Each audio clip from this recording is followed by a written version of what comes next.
First, I just want to say hi, everyone. And thank you so much for coming together to support all of us during this time. Each kind word, each hug, and each prayer means so much to me and my family. Some of you may be surprised that I'm speaking in front of everyone today. Well, I am too. I originally wasn't going to, but my angel up in heaven has been nagging me. My mom didn't start nagging me about this until she got up to heaven.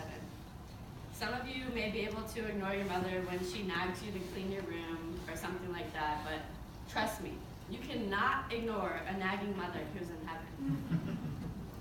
When I say nagging, I do mean it in the most loving way possible. It was more like a gentle poke. So, on Monday, I spent the afternoon going through some old pictures of my mom and feeling very special to look so much like her. Literally everyone tells me I'm a spitting image of her. So anyways, before I went to bed that night, I was brushing my teeth and I glanced up into the mirror and I just go, wow, I really do look like her. And then I feel that poke again. It felt like she was saying something like, hey, when people look at you, they see me, and I have something I need to say.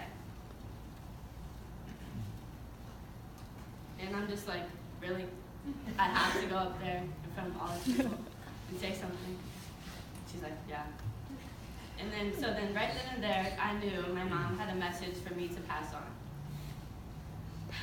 I feel very compelled to acknowledge the fact that there are many people, including myself, who are extremely upset.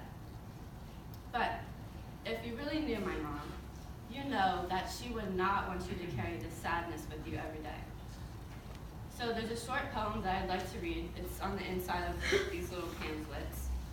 And I picked this poem to go inside because I knew right when I read it that it fit how my mom felt about her death. The poem's called I'm Free.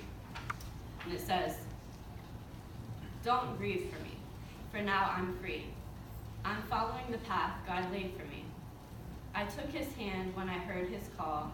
I turned my back and left it all.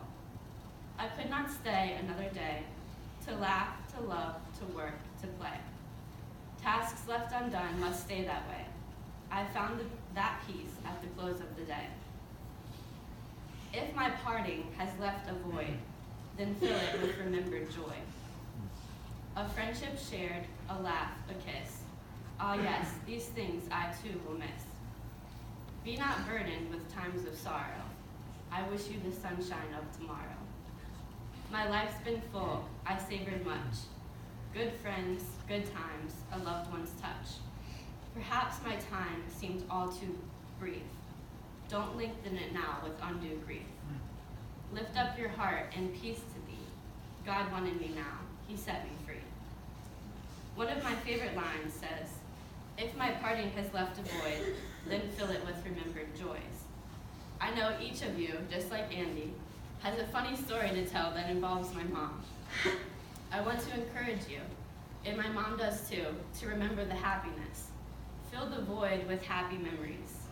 When you think of my mom now, don't think of her death, don't think of her cancer. Think of each special memory you have with her. I know my mom would love to look down on all of us sharing laughs rather than tears. I also want everyone to know that my brothers and I are at peace right now. Yes, we will grieve the loss of our mother very deeply, but I feel it is important for everyone to know that my mom prepared each of us in the best way she could for this. No one can be fully prepared for any kind of death, but she let it be known to us that death is indeed a part of life, and it's not something that we should be scared of. My brothers and I find peace in knowing that she's in heaven and not in pain. On the night she passed, my family and I smiled thinking of how she was probably dancing in heaven with my grandpa and all of her other loved ones that she's with now. So, in closing to my little speech that I was poked into giving, I just want to encourage everyone to do what the poem says. Be not burdened with times of sorrow. Look for the sunshine of tomorrow.